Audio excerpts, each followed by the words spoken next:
byanjye by'abari mu isi nubwo bamwe batabimenye Yesu umunyembabazi umusaraba Yesu yarambuye amaboko aravuga ati birarangiye amushyira mu mva maze gatatu arazuka abara bo gupfa tubona ubugingo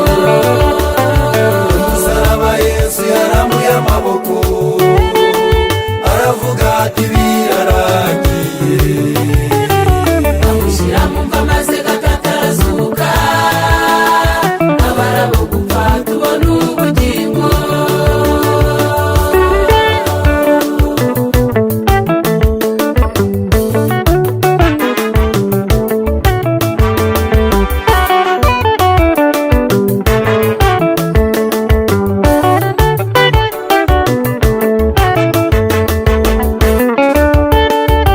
urukundo rw'inshingirwa rwamuzanye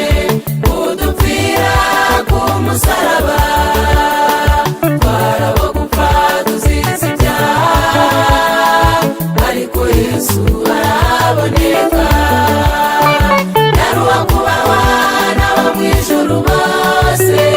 yemera kuza mu isi kubabazwa intimba zacu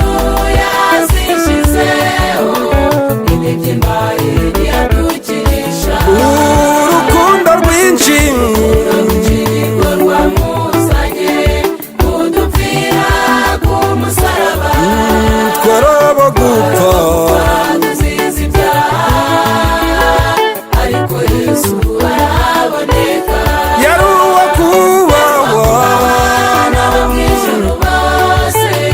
bemera kuza mu isi kubabazwa intimba zacu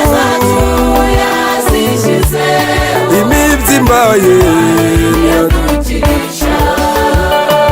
umusaraba Yesu yarambuye amaboko aravuga ati birarangiye amushyira mu mva maze gatatu arazuka abara bo gupfa tubona ubugingo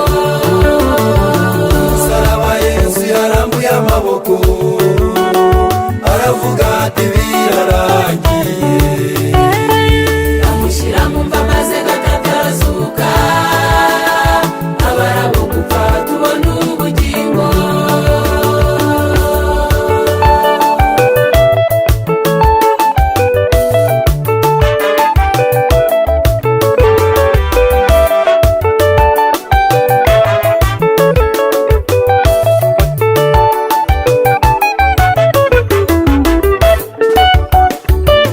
Yesu waducunguye nahimbazwe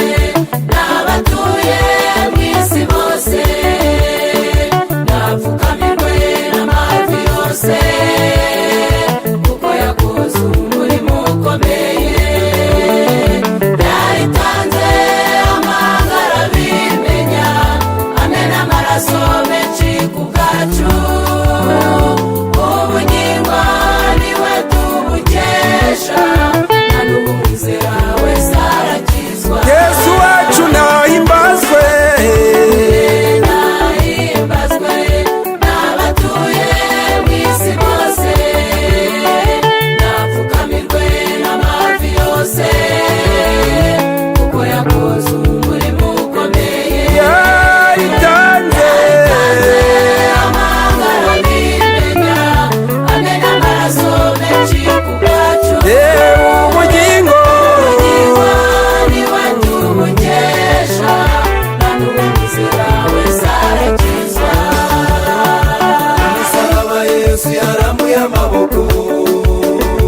aravuga ati birarangiye amushyira mu mva maze gatatu arazuka abara bo gupfa tubona ubugingo